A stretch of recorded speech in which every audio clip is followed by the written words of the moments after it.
Assalomu alaykum. Ismim Mahbuba, familiyam Alimardonova.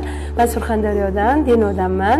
Bu kompaniyaga kelib qolishim sababi oddiygina zrinamni -75. O'sha zrinam bo'yicha davolanib yurardim, ya'ni ko'zim zrinam pastroq edi. O'shaning uchun men больницаdan chiqqan paytim taksi to'xtatganimda o'sha taksist olib kelayotib, "Opa, siz qayerdan kelyapsiz?" deganda, "Men shunaqa больницаdan chiqdim, viloyatlikman, zrinam bo'yicha kelyapman" deb aytib qo'yganimda, u kishi aytgan, "Menda shunday bir yaxshi mahsulot bor. O mahsulotni iste'mol qilsangiz, sizga juda ham zo'r anaqasi natijasi 100% deganda, men ishonmaganman. To'g'risi, siz ham o'sha jarayonda bo'lganda siz ham ishonmagan bo'lardingiz. Chunki yo'l-yo'lakay taksist sizga 100% javob, "Mana bunaqa mahsulot bor, ya'ni Yaponiyaniki" desa, har qanday inson ham ketavermaydi, lekin menga bitta joyi qiziq bo'lgan.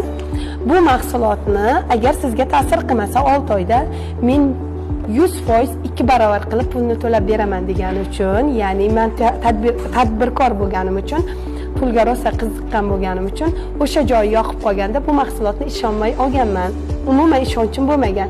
Shu taksining o'zida xarid qilganman, bankdan borib xaridimiz o'tkazib, ertasi kun men shu mahsulotni olib iste'mol qilganman va umuman ishimga chalg'ib ketib, bu mahsulot haqida umuman o'ylamay qo'yganman. Ya'ni faqat ertalab yeyman.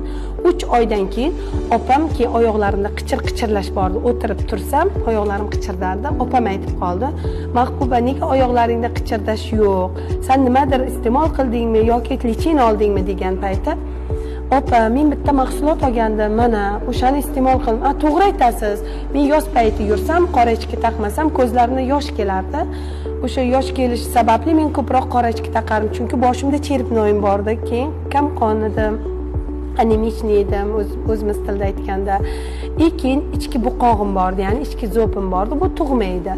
O'shaning uchun men ko'proq nima deydi, zrinam o'shaning uchun yo'qligini tushundim va bu mahsulotni iste'mol qilib 3 oydan keyin biz natija zo'r bo'lgani uchun biz opam hammalarimiz kelib iste'mol qilish uchun buni qidirdik va bu mahsulotdan ichki buqog'im, ya'ni natija ko'rganimdan keyin endokrinologim aytardi, tekshiruvga borganimda aytgandim, "Mahbuba, buni agar siz operatsiya qilmoqchi bo'lsangiz, ichki zo'pingizni bizga qo'l qo'yadigan joylaringiz bor, ya'ni 6 oydan 1 yilgacha ovozingiz chiqmaydi yoki umrbod chiqmay ham qolishi mumkin" deganda, "Yo'q, menga kerak emas. Agar umuman ovozim chiqmay qoladigan bo'lsa, men bu mahsulot operatsiyani qildirmay qo'ya qolay, men shunday keta qolay" degandim va bu mahsulotni